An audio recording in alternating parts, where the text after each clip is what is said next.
अच्छे स्पाइस और इन्फॉर्मेंट्स थे। इनके अपने कोड वर्ड्स और साइन होते थे। इनकी ऑर्गेनाइजेशन इतनी एफिशिएंट थी कि गवर्नमेंट के नोटिस में इनका एक भी फेलियर नहीं आया था।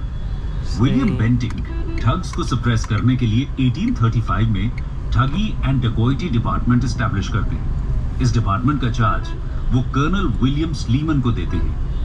इंडियन रूलर्स को भी इस टास्क में कोऑपरेट करने के लिए इनवाइट किया जाता है।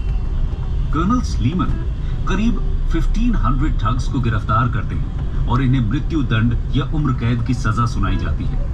इनके एफर्ट्स की वजह से 1837 के बाद से ऑर्गेनाइज्ड स्केल पर होने वाली ठगी देखने को नहीं मिलती। दोस्तों, विलियम बेंटिंक के सोशल रिफॉर्म्स एक तरह से इन्फ्लेक्शन पॉइंट थे। क्या है पीछे? और इन रिफॉर्म्स की एम्बुलेंस है छवि क्या? आज तक हमें अपने इंडियन सिस्टम में देखने को मिलती है। आइए अब उनके टाइम में इंट्रोड्यूस हुए एजुकेशनल रिफॉर्म्स की बात करते हैं। Educational reforms. दोस्तों, विलियम बेंटिंक के टाइम पीरियड में ही 1835 में मकॉले मिनट्स ऑफ एजुकेशन इंट्रोड्यूस किए गए थे। एम्बुलेंस का दरअसल, जाना जरूरी जब था। 1813 में पार्लियामेंट ने कंपनी का चार्टर 20 साल के लिए रिन्यू किया था, तब उसमें एक प्रोविजन ये भी था कि कंपनी को हर साल 1 लाख रुपए नेटिव्स की एजुकेशन पर खर्च करने होंगे। इसके लिए committee of public instructions form की जाती है और विलियम बेंटिंक लॉर्ड मकॉले को कमेटी का प्रेसिडेंट अपॉइंट करते हैं।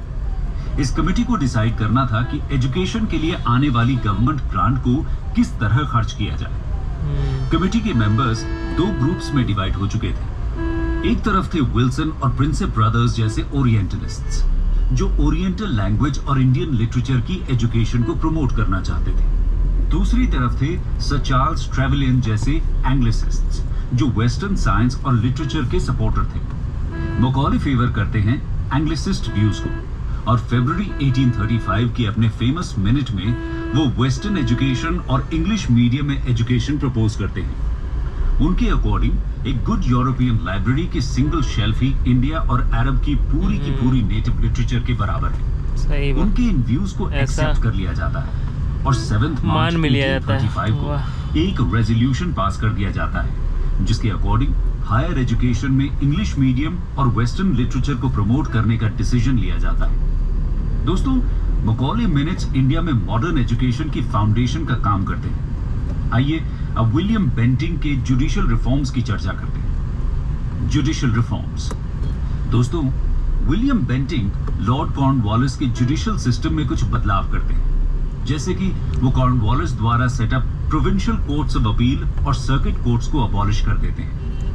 विलियम बेंटिंक इन कोर्ट्स की ड्यूटीज मैजिस्ट्रेट्स और कलेक्टर्स को ट्रांसफर कर देते हैं और इनके सुपरविजन के लिए commissioner of revenue and circuit appoint करते हैं।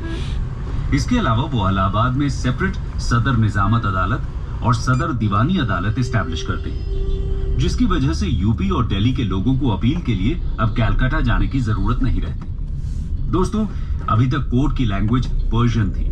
बेंटिंक हायर कोर्ट्स में पर्शियन को इंग्लिश से रिप्लेस कर देते हैं और इसी के साथ ही लोअर कोर्ट्स में पर्शियन के साथ साथ वर्नैक्युलर लैंग्वेज में केस फाइल करने का ऑप्शन भी दे देते हैं।